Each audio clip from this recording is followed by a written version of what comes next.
Good evening, everyone. Let me make sure this is suitably quiet in the background here. Good evening, everyone. Ugh. So, in any case, as Rogue was just asking, yes, talk show tonight. Yes. So I'm going to be doing something a bit different periodically on here. A kind of a segment. They're going to be like little short mini streams here.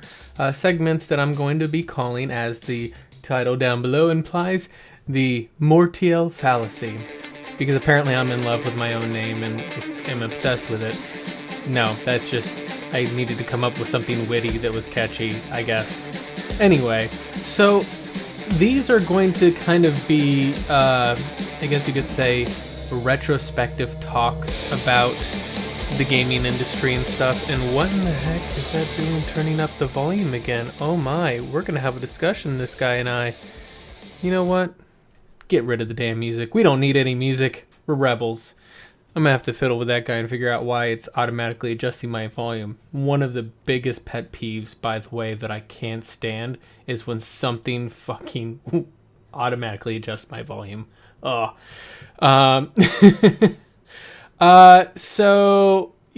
Oh god, Rogue, you're already on top of it, buddy. Yeah, how they cause an unfair advantage.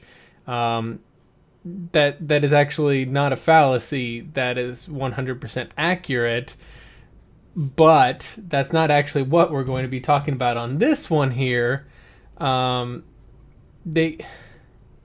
Seriously, do you not know what the effects of those star cards were? Like the one for what's the bounty hunter guy? Boba Fett, that gave you damage reduction whenever you were airborne, making you harder to kill.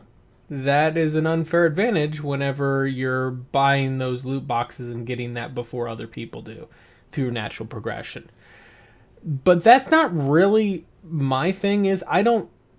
You'll hear me very often saying I don't really care about the pay to win aspects. Like, honestly, I don't. Like, to me, Overwatch is just as much of a problem as Star Wars Battlefront 2. Everybody goes on about Star Wars Battlefront 2 because it's pay to win and all that stuff. I really don't see that as a problem. And that's kind of what the main topic for tonight is actually going to be about, though. And that's going to be gambling.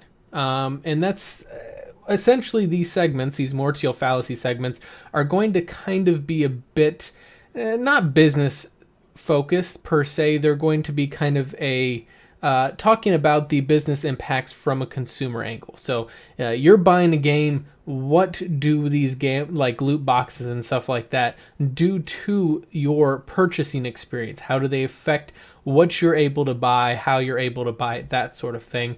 And we're also going to be bringing in a few articles about current events and kind of what those are going through and what's currently going on around this particular topic and what effect that may have, that's good or bad. And that's kind of what we're talking about on here. So the first thing on here is, to kind of clear it up, yes, obviously for anybody who has their head stuck in the sand and has not at any point in time caught the news over the past couple weeks, Star Wars Battlefront 2 has kind of created a lot of ripples around the industry because of the fact that there were loot boxes in the game, which are random chance purchasable items that give you star cards. These star cards actually gave your characters performance benefits, which, yes, can be overcome with skill, but they still offered a performance benefit to players who purchased or earned them through game time. The other complaint was that the game time required to earn these loot boxes was extremely high.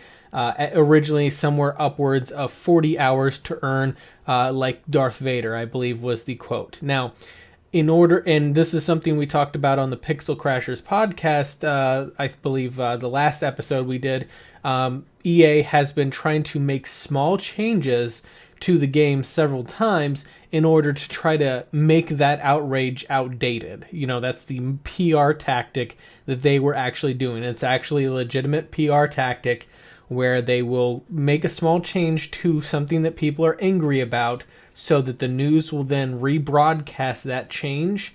And thus, whenever someone complains, oh, it takes too long to grind in Star Wars Battlefront 2, and the thing is they'll be like, oh, no, but they made a change to it.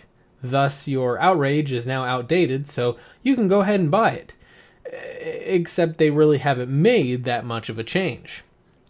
Now, that was what they did originally. Now, what the problem is that by then the fire had spread so large that people were starting to tweet en masse to Disney with kind of this canned picture. I saw thousands upon thousands of tweets going to Disney's Twitter account that was essentially talking about the gambling aspects of loot boxes. The next day, I hear a rumor, and I don't think there's any corroboration behind this, that an executive from Disney called an executive from EA, presumably to talk about what the hell are you doing to our IP. Now that's uncorroborated. I think that came from the New York Times or something that said that they had some word that had happened. I don't know. That is not really the big thing. What happened shortly thereafter, though, was the EA turned off the microtransaction purchasing part of it, so you couldn't buy them with real money. The loot boxes are still in the game, just the same as they were before. You just can't buy them with real money. Now, here's the thing. This is the part where I kind of diverge from most people. Most people are angry over the pay-to-win aspects of the star cards giving you performance benefits. I don't really care. My problem is the unethical treatment of loot boxes and how they're kind of designed in a predatory nature. They are essentially what they're designed to do, and you'll notice this pattern in pretty much any game that you play that has loot boxes. They start off the game by giving you free starter loot boxes, or your means by which to earn free loot boxes is extremely rapid. For example, in Overwatch, your early leveling up in the game, you get loot boxes very quickly. The idea behind this is the loot box experience of you opening a loot box. There's flashy lights, pretty sounds, there's all these things that are done with loot boxes in order to make you kind of feel good about that purchase, right? It's designed to create a euphoric response in the brain. A trigger that it's actually a reward trigger. You kind of think of classic psychological things like Pavlov's dogs, where he trained them to whenever he rung a bell, they would drool because they knew it was feeding time. That's kind of a similar concept to what loot boxes are designing in your brain. Yeah, and Rogue, in that sort of situation, Modern Warfare 2, if I'm correct, is the one you're talking about. Modern Warfare 3 also did a similar thing, which I have experience with that one. It was the last Call of Duty game I really got into. Your character leveled up, which unlocked guns and skins and stuff like that. Actually, not even. Your character leveled up, which unlocked weapons and items that you could use on your kit. Then you leveled up those weapons to unlock attachments and skins for those weapons. You could unlock ghillie suits, I believe, through your character through achievements of sniper kills or whatever. So it was all very much, there was a progression system that was tied directly to your achievement in the game. The catch was, I believe, that whenever you prestige your character, you reset their level back to 0. I don't really know why you would do that, for a better icon or whatever. But the point is that you get a prestige token, which you could then apply to a gun or an item and more or less make it exempt from the level requirement. So you would get it at level 1. So if you had a favorite gun that you always like to use, you could then prevent that from being reset back to 0 and having to earn it again. In any case, going back to what I was talking about before with the loot boxes, they create that kind of that trigger in your brain, that reward response when you see the flashy lights, like in Overwatch, for example. You go into the loot box screen. You have a loot box. It's sitting there on the ground. It's rattling. It's kind of flashing. Ooh, what's inside this? It's kind of trying to build a little bit of suspense, very subtly. It's not overbearing. All these triggers are very subtle, right? It's rattling on the ground. You see little peaks of light going out there. You click that open button, and it explodes in a flash of light. And then you see just coins fly up in the air. It's a big grandiose presentation, right? And then what happens is they all fly on the ground. You got these these confetti going everywhere, and man, you see those like gold coins coming down. You got that excitement, man. I got a legendary. All of that is designed to create an actual response that's very similar to sex in your brain. It's the euphoric response in your brain. It's also very similar. The dopamine release in there is very similar to sex. It's very similar to heroin. And heroin is a key point in here because we're going to get back to that drug metaphor throughout this kind of talk on here. With this, hey Goken, how you doing, man? With this kind of drug response on here, right? You start building up that reward trigger in the brain, right? Where you're like, man, it feels really good to open up these boxes and get these skins or voice lines, whatever. You get frustrated, right, when you get those voice lines and those sprays because you're like, no, man, I want the skins for my character. That's really the draw to the loot box in Overwatch. Then what happens is, as you continue to play the game and you level up your account, you earn loot boxes slower and slower. Why is that? It's not because it's designed to give you a false sense of progression. What it's done for is to create a sense of withdrawal. It's more or less the rate at which you are being rewarded is being drastically reduced until your brain is like, no, I want that now. I want that now. And this becomes even worse whenever they introduce special edition skins through their Halloween, Christmas, summertime, springtime, whatever time special edition skins. Now you have a clock ticking for you, right? You have a limited time where you can earn these skins. Now the heat is really on you, and that withdrawal really starts setting in. Can you grind out and get enough loot boxes to unlock all of those skins, or even just one skin that you really want? Or are did they really? I actually thought that they did that. They actually changed it to where after you hit level 100, the progression reset, I thought was what it was. Because previously, when the game first launched, when you would hit level 100 or whatever, it would your progression would drop down significantly as if you were going to level 101, even though you were at level 1 again. And now I thought it more or less reset. But a lot of the games, even if Overwatch did change that, which is good on them, sort of, we'll get back to that. That's good on them if they did do that. But the point is still, yeah, that's so okay. So maybe it's that once you hit 100, then it's the same progression from onwards. I actually don't think I've actually reached level 100 yet on my character in there. I actually went down and I quit playing the game, I think around level 50 something or whatever. Rogue, you could probably look me up on your friends list on there and tell me, but I know I didn't even get to level 100 on there because other reasons. So in any case, if Overwatch did correct that, that's one thing. If they didn't, whatever, my thing still applies. The point is still with the special edition limited time skins, you still get that pressure put on you nonetheless. So what that's all designed to do is create a sense of urgency and withdrawal in your brain to again get that reward response, right?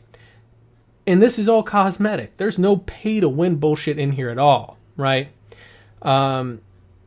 Is still higher. So, okay, so Star Wars does it though. They have the progression tapers as you gain levels in there.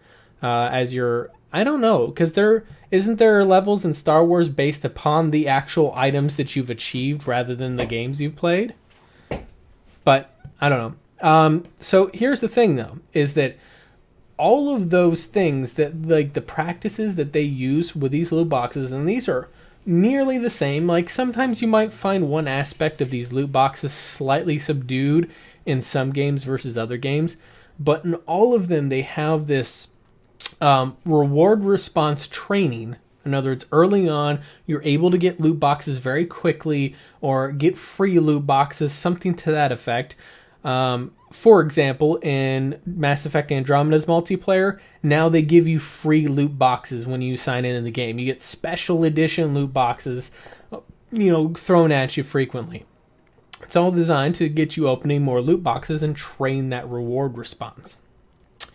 You have an overall multiplayer level. Oh, okay. Okay.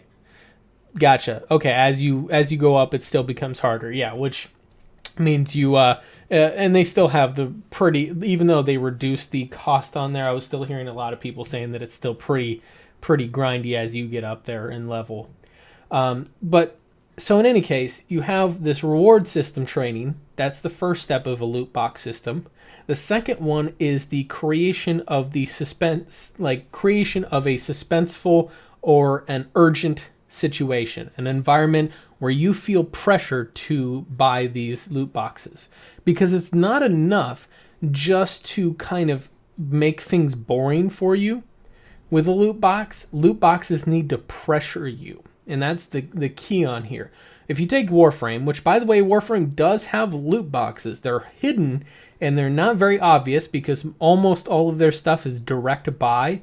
But they do have, I think 2 or 3 loot box purchasable packages hidden in their store. So shame on Digital Extremes for doing that nonetheless.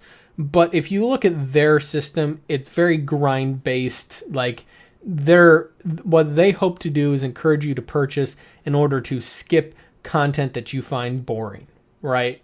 Which to me says a lot of things. It's not really the point here, but they don't really necessarily put pressure on you to purchase, though. It's more or less they hope to exhaust you to purchase. They hope to bore you into buying microtransactions from their game. Whereas a lot of other games actually want to pressure you. For example, one of the things that I think that they've done in Rogue, you might be able to correct me on this one, but in Battlefront, I believe that whenever a guy kills you, you're able to see his star cards that he's using, correct?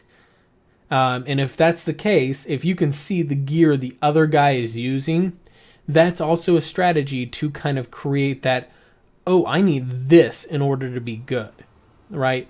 Good players don't fall for this, but most people playing these games are not necessarily that good of players. Let's be honest.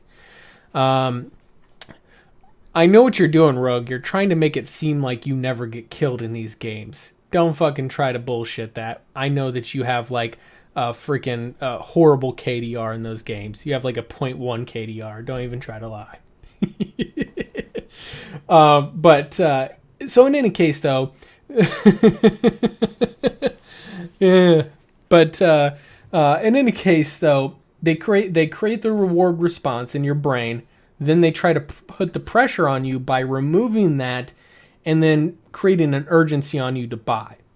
These are the same manipulations that are used by casinos, right? Casinos adding even more flavor, which aren't necessarily needed for video games, such as they want to ensure that you don't have to leave the casino.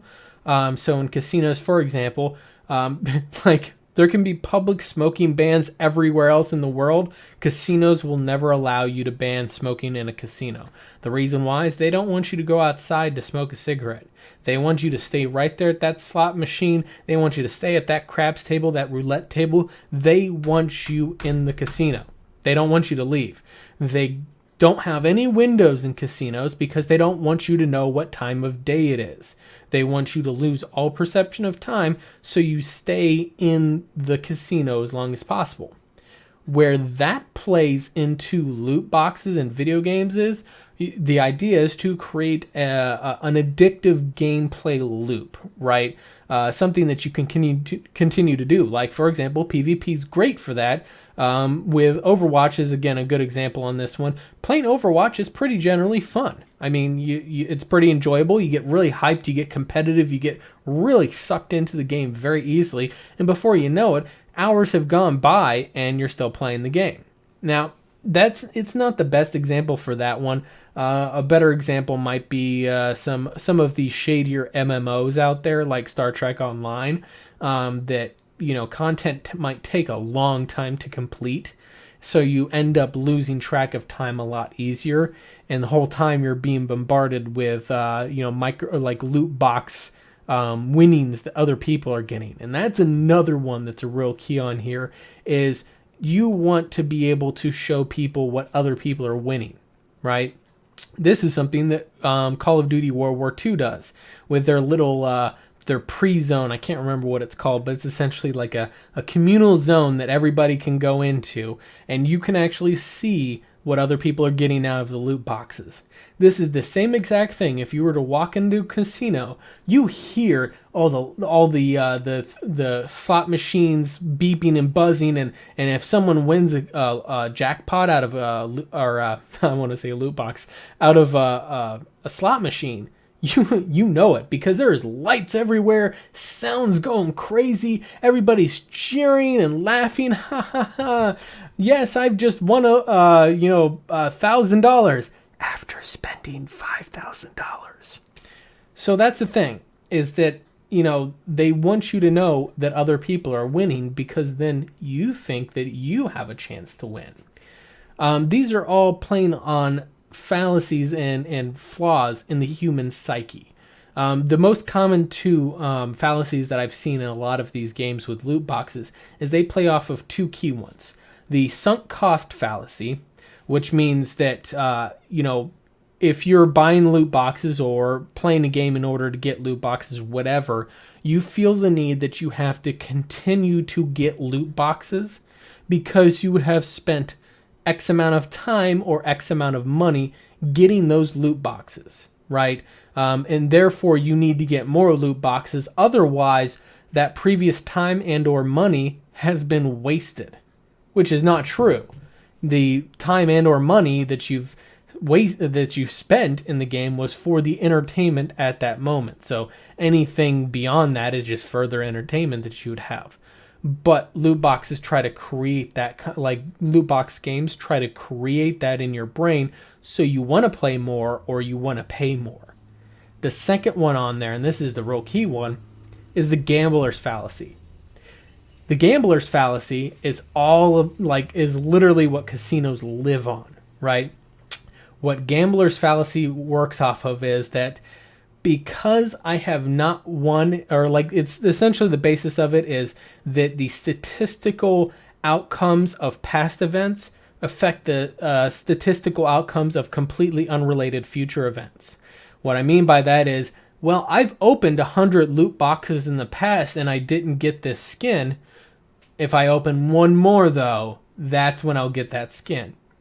In actuality, you had 0.0625% chance on every single loot box in order to get that skin. It has not changed. You still have 0.0625% chance. However, the gambler's fallacy is, because I've opened 100 boxes, my odds have somehow increased because I've opened previous loot boxes.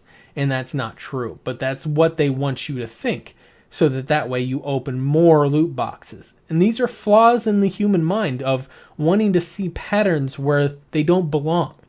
The human mind is resistant to believing that repetitive events have no link to each other. So opening a loot box and opening another loot box are two independent events that actually have no correlation to each other, but your brain wants to link them together and see them as united. And that's how they play off. And they do it deliberately. It's not like that this is something that they're ignorant on. They actually have done a lot of market research on this. This is like, marketing in general is a $200 billion industry, and nearly 1/3 of that is spent into research. Nearly $100 billion is spent on marketing research, which is all about how to manipulate people mentally into buying your product. There's ethical ways to do that and unethical ways to do that. And these loot boxes are into the unethical realm. Now, to kind of go into what's supporting a lot of this this current, or I should say, what's the result of a lot of this current allowing these loot boxes to just become more and more egregious in our current system, is that now, unfortunately, governments have started to take notice because, well, frankly, there's probably a lot of people complaining to them about these loot boxes, especially whenever people are tweeting at Disney saying that video games like Star Wars Battlefront 2 are teaching children to gamble. That's going to get politicians' attention because, they love kissing babies. And if someone's saying, "Ooh, babies are gambling," that's they're going to have to act too in order to look good in the public eye. And the first politicians to act are going to be the ones that everybody likes, right? That's at least what they think. So in any case, we're gonna kind of go on to a few news stories that that have been circling around recently, right? And so in these news stories, these are all kind of what is the current, I should say, state of loot boxes and what is currently happening in those. And I'm going to kind of give you guys a frank, hey, these are not all good. So here's the thing, is that we're going to be talking a lot about politics in this one, but this is not going to be related to any particular political party in any particular country. It's more or less talking generally about how business interacts with politics on there. So fair warning to anybody on there. So the first story on here was about Belgium. And Belgium was kind of the first governmental body to kind of step forward. Now, unfortunately, and I think it was in this news story on here, it might have been someone else that actually misquoted the story and said that Belgium's gambling commission declared that loot boxes were gambling. That wasn't the case at that time. That may change in the future, but at this time, they're just investigating it as gambling. They're not actually, haven't made any declaration as of yet. However, Belgium's Minister of Justice actually has weighed in saying that mixing gambling and gaming, especially at a young age, is dangerous for the mental health of a child. This was off the back of the mixing of money and addiction is gambling. But that actually, I think, was mistranslated. So I think that's where they're trying to draw a correlation on there. The point of this, though, was that you now have a major international government. If you guys don't know, Belgium is even though they're not exactly like the most well-known, country in Europe, they're a pretty influential country in a lot of ways. So whenever they start speaking up about something, other EU countries tend to start listening to them. And I believe last I heard, Sweden is also stepping up and starting to investigate this and to determine if it's gambling. And shortly after that happened, you had Hawaii's, one of their state legislators, which, no offense, a little bit ad hominem. This guy looks like a tool, but we'll go away from that. The point is that you had this kind of video get leaked out from this Hawaii state legislator that was essentially trying to announce their plans to start legislating against loot boxes.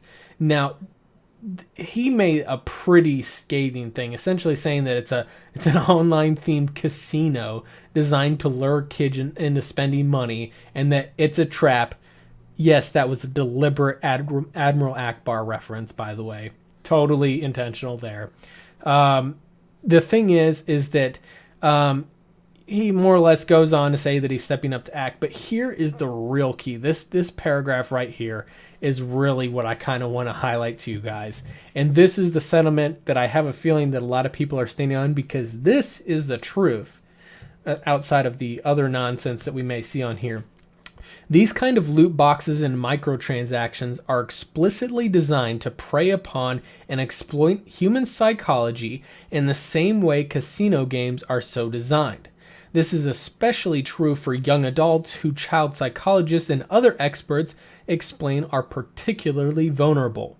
These exploitative mechanisms are in the deceptive marketing promoting them have no place in games being marketed to minors and perhaps no place in games at all.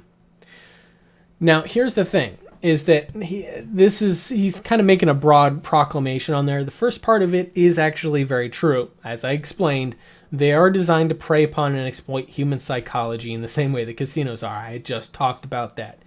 Now, and it is very true that young adults and children are especially vulnerable to this, and since their minds are still developing, teaching them loot boxes when they're young makes them especially prone to addiction. That's just the way the brain works. If you build a house on a fault line, it's going to eventually collapse from earthquakes. It's, that's the same way on here. If you build a child psyche around a gambling addiction, it's going to inbuilt that fault into their brain. But so here's the thing is that the mechanisms in the deceptive marketing have no place in games being marketed to minors. That's the part where you may or may not debate it. So here's my thing on here, and this is going to kind of be reiterated as we go into the next story. I don't think that loot boxes should be banned. And that's unfortunately the way that it seems like the sentiment is going to largely go. Governments, unfortunately, have not kept up with technology. For the most part, the majority of your politicians tend to be older, meaning as in they were born before really the advent of games. While some of them may play games, most of them may not be as intimately involved and understand a lot of the kind of nuances that many of us that are kind of more deeply involved in the gaming sphere might understand. And so what happens is they turn to industry experts to inform them, most notably lobbyists. And who is going to be lobbying them? EA, Activision Blizzard, Ubisoft, Take-Two, WB Interactive. These are the people that are going to be informing their opinions on loot boxes and gambling and that sort of thing. And so whenever they hear people saying something different, like their constituents saying something different, they have to kind of try to figure out if people are just upset for no reason or if action needs to be taken, and if so, how much money is it going to cost to pay them off. My cynicism aside, the thing is that oftentimes they don't really understand what they're legislating very clearly, and so they either undershoot and leave loopholes that corporations can exploit, or they overshoot and end up banning stuff that really was unnecessary to be banned. And that's kind of the major concern here, is that I don't think loot boxes should be banned. I believe that, yes, there should be regulations in place, and I kind of hinge on three clear points on here. Is that number one, there should be a clear disclosure that gambling is in this game. When you pick up the game, it should be rated G for gambling. Not literally, but I mean, it should be rated AO, adults only, and then in the little box that says what's in it, is there violence, is there blood and gore, and there's gambling. It should be one of those clearly labeled things by the ESRB or by the Peggy Institute that essentially it's very clearly labeled that there is gambling in this game. The second thing on here, and I think this is kind of the point that I really try to drive home, is that in, say, the game booklet or on a whenever you open up a game and it has like the, hey, this was published by EA, and hey, you may experience epilepsy, and here's what our autosave thing looks like. Those screens that are on the front of the game, they should also have one saying that this game contains gambling. If you are susceptible to gambling addiction or suspect that you may be, here's a link to resources to help you get off of your addiction. Something to that effect. A disclosure with a link to your link to help for them. And the final point, which I of course can't remember because I'm getting sidetracked in my brain, that I've actually talked about a few times on there. Give me just a second while I regain my consciousness and remember what the hell I'm talking about. But that's per like that key point on actually being able to properly give people like help on that. That's a big proponent to me. But the last point I do remember now is that we need to have clearly disclosed drop rates. And this is going to be the one that the AAA corporate publishers push back on the hardest, is disclosure of their drop rates. And this is, if you look at any other gambling that's around, on the back of that card, your odds of winning are 1 in 500 million or something to that effect. You always have clear disclosure of the rates at which you can win in those games. Now, surprising as it is, China actually at least attempted to implement this. Now, I heard some conflicting stories about the success of it, but they actually tried to force all games sold in China needed to disclose the drop rates of their loot boxes because they saw it as gambling. From what I remember on there, I heard a story that essentially, this was after Overwatch was released in China, that Blizzard essentially, in order to sidestep it, they started selling instead of you buying loot boxes directly with money, instead you bought a virtual currency first and then bought the loot box with the virtual currency, which sidestepped the regulation. I'm not sure if that's 100% true or not, or I don't know if China adapted to that or not. However, that kind of shows the manner in which a lot of these corporate publishers will try to sidestep these regulations rather than just abiding by them. They don't want you to know the drop rates because they know if you see that your skin has a 0.0625% chance of dropping, you're going to be like, I'm not going to waste my money on that. There's virtually no chance for me to actually get it. You know, if I see a 90% chance, yeah, I'll feel comfortable spending money into it, but spending, $100 to get one skin just doesn't really seem worth it. That's the reason why they don't want to disclose those drop rates, and that's one of the reasons why it needs to be disclosed, is so people are fully informed, eyes wide open. Hey, I want to spend for loot boxes. I understand what I am getting into. I am in clear conscience making this decision. I've been told that if I have a gambling addiction, here's some resources to help. I'm an adult. I purchased this game as an adult, and I understand the drop rates are extremely abysmal, but I still want these loot boxes. Then that person should be allowed to buy their loot box. They should not be impeded from getting a loot box if they so choose. However, in putting in those regulations, you're going to see a drastic decrease in the profit generated or the revenue generated from loot boxes.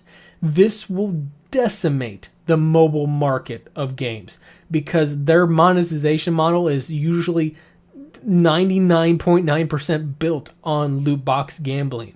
It will absolutely destroy the mobile market economy as we know it. And that's something that a lot of people in this situation I don't think are considering, is how major of an impact this will have to mobile marketing. All of your freaking games out there that you play on your cell phone, chances are they have loot boxes in them. There's a few games out there that don't, but most of them, your Clash of Clans, your Candy Crush, your whatever, Fallout Shelter, those all have loot boxes in them. So that's kind of the key on there, is I think that loot boxes should be allowed to stay, but they should have those three provisions: the drop rates, clear disclosure that there's gambling, and labeling that there's gambling in the game, age restriction to the highest level of age restriction to the game. So not M for mature, it should be AO in the ESRB. And I believe Peggy either has an 18 or it's 21, one of the two. I think 18 is their highest level. That should be what PEGI goes to. And then there should be a clear disclosure of gambling. And then finally, there should be a link in printed booklets in the game and also on the splash screen of the game of, if you have trouble with addiction, here's a link to go to for help. Those three things are what I think that should be instituted. It's smart, but it still allows the industry to function marginally unfettered, if you will. Now, the last kind of story that we have on here, and this is kind of going on more of what we were on before, is that Australia's Victoria gambling regulator, I think it's the VCGL, is that they've just outright declared that they're gambling. So there's a strategic analysis for VCGLR. Sorry, VCGLR is the agency on there. And essentially, it sounds like that he was essentially sent a mail of some form from someone else, and he said, "Your research and suppositions on the matter are correct. What occurs with loot boxes does constitute gambling by the definition of Victorian legislation." Essentially, according to the law in Victoria, Australia, is that loot boxes are gambling. And as he puts it, unfortunately, the complexity rises with jurisdiction and our powers to investigate. Essentially, that these companies are, and this is another way that they'll get away, that they tend to get away with stuff is, if they're U.S. based and the U.S. Imposes regulations on them, they may move their headquarters to another country that doesn't impose such regulations. And that's kind of something I kind of see as a key thing on there is if they can get around by just moving their headquarters to another country, they'll do that. And that's something that runs into issues with Australia is that they don't have a lot of international investigatory powers, so they can't go and investigate a game that's out of their country. And that's kind of another issue that kind of comes into play with what the difficulty that governments will have in trying to enforce and or regulate any of this. Now, here's something that I kind of find as being largely tricky with this whole scenario is, like I said, finding jurisdiction would require some international cooperation, which, I mean, let's be honest, international cooperation doesn't always happen very much at all. Very little at all.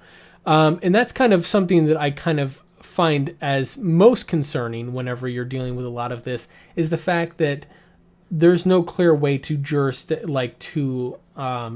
find jurisdiction for gambling issues. There's no international independent body. It's always a national partisan government that is responsible for regulating gambling. And I think that's something that is another problem that that this story runs into on there is that I think that the watchdog, the Consumer Protection Agency, that should be kind of watching out for this, should not be a national-based agency. It should be an independent company that is free from both partisan and corporate interests, and that is independently funded. This is goddamn impossible. Like, to meet that criteria is unrealistic beyond all doubt. Like, first of all, if they're independently funded by whom? Because if it's more or less like an NPR thing, they can be funded by anyone, and not the least of which the corporations which they're meant to be overseeing. And once you start having the corporations funding them, the tools and the pay that they've become accustomed to starts to become a liability for those corporations to manipulate them. If they're publicly funded, as in they're funded by government subsidies or grants, that sort of thing, they become at the whim of partisan politics, which is equally as much of a concern, because then you can run into situations like the 90s of Mortal Kombat causes kids to kill other kids, right? That constant recurring video games make people violent rhetoric that you see appear in a lot of governments throughout the world. It's not just the US. Australia, I think they had a brief stint of some kind with GTA 5. If I remember right, it was because the labeling wasn't correct on it. One of the guys in the Pixel Crashers corrected me on it, if I remember right. That essentially that the labeling wasn't correct, so it had to be temporarily pulled from shelves because it wasn't rated at the right age group or whatever. But that's where a lot of your partisan politics come into plays whenever you have a government or a party within that government that has strong feelings towards either corporate interests or towards an ideological interest such as religion and that sort of thing, that might see this video game like hatred, as being like evil because you're going and shooting people, right? So that's kind of the thing. We need something that's divorced from those two parties, and that's just not going to happen. As sad as that is for me to admit. But the thing isn't... the other thing that he touches on here, and this is kind of where I see him as being very sensible on here, is that he said gambling isn't necessarily unauthorized gambling. And there's a lot of variables at play. As I was saying on there, and he likens it to a local Australian betting thing called Bet365. But this is what I was talking about, is that banning it as being something that's illegal, that's not necessarily the answer. You know, it's a lot more subtle and nuanced than that. That regulation isn't usually about outrightly banning something. Prohibition has been proven many times over to generally not work. You know, you ban alcohol. What does that do? People start smuggling alcohol into the country. You ban marijuana. Yeah, like that fucking worked at all. You know, like anything that you ban and prohibit people from doing, all that does is create a secondary market for that same product to exist. That's all it does. And that's really why you don't want to ban stuff. You want to actually just regulate it in a smart way, just ensure that they're following a certain set of basic ethical guidelines when they do implement things like loot boxes. So in any case on there, I'm not really reading most of it because, be honest, it's Kotaku and I really don't care much else about what they have to say. Yeah, I don't care. So in any case, this is kind of my overall thoughts on this. And fortunately enough, this actually seems to, Jesus Christ, have gone about an hour of me talking. I actually expected this to be a lot shorter than this. But here is my overall kind of thoughts on the matter. Is that... Let's make sure that volume is not too bad. So here's my overall thoughts on the matter, is that loot boxes are gambling. That is an unequivocal truth. You can try to play bullshit all you want, but it is gambling. It really is. And that is something that I think that needs to be accepted, and we need to stop fucking around and trying to debate that. The other thing on there is pay to win, cosmetic, whatever is in the loot box is irrelevant. It is not what is in the loot box. It is what the loot box does to people psychologically that's the problem. They are designed from the ground up to manipulate the human psyche, and that's really what we need to focus on, is not so much the fact that they're cosmetic or pay to win. It's that the loot boxes themselves are handled in an ethical manner. And that's the third point, is that we need to impose ethics standards on loot boxes, not impose bans on loot boxes. Bans won't fix the problem. They'll create an additional problem. So we just need to implement ethical standards in general and expand the consumer protections in the gaming industry, because that's something that's woefully lacking. A lot of people on there, they think that for example, Steam has a good refund policy. Steam's refund policy is garbage, but there's no consumer protections in the games industry to really say that or not. It's just based upon what they all agreed on there. It's just, we have a return policy. So in any case, that's kind of my final thoughts on it. Now, we're going to continue. I'm going to continue to kind of have these little short bits on here. They may not be an hour worth like this one was on here, though they may vary in length from anywhere from a 30-minute talk to, if it is something that's a bit more complicated and nuanced like this, it may be even longer on there. And I definitely welcome anybody to chime in with their thoughts on the matter, because I definitely want it to be more of a conversation rather than me just rambling at the camera, right? I definitely want people to be included in this, so that if they have questions, they don't understand something about one of these topics that we're talking about, that you don't feel put upon to ask. You should. I want to be approachable. I have a lot of experience in a lot of these fields. I understand corporate marketing and a lot of the corporate practices that take place here, and I kind of want to relay that to people in a way that is not corporate PR bullshit speak like what you hear from fucking EA's Reddit account. It's about giving the players a sense of accomplishment. No, that's bullshit. That's PR, you know. So, in any case, though, this is going to be posted as a VOD tomorrow on YouTube as well, for other people to see it as well. So, if you're watching this after the fact on YouTube, hey, what's up? Hi, how you doing? I'm live streaming these on Twitch beforehand, so if you want to actually get in on the live action and the live conversation, come join me on the Twitch channel and all that good noise on there. And if you are here on Twitch, feel free to chime in, speak up. Except if you're rogue, in which case then you're too busy playing video games to talk. He's actually streaming himself, which we're actually, speaking of which, I think we might actually, while we're fighting with the music on there, depending on what he's playing, if he's playing one of these games I'm complaining about that have loot boxes, no. But, nah, he's playing Dark Souls. That's a fine game. So we're gonna go ahead and throw a host over to DM Rogue on there. He's a great guy, super chill, really relaxed. He's also a great D&D DM. So if you have any questions about Dungeons and Dragons, ask him and he won't have an answer for you. Oh, yes, this is what I do most of the time. Anyway, guys, we're gonna get signed off here for the night.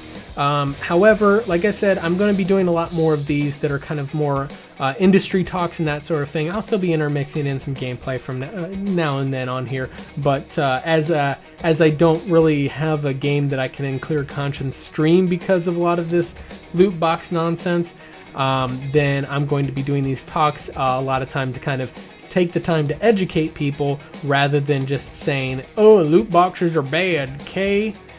So yeah, in any case, I would love you guys to join me next time. And like I said, you know, we'll be here the next time. And like I said, if you ever see the Mortiel fallacy, that's all the logical fallacies that are filled up in my brain that I guess that I'm going to start relaying to people here. So guys, have a good night. We'll catch you next time.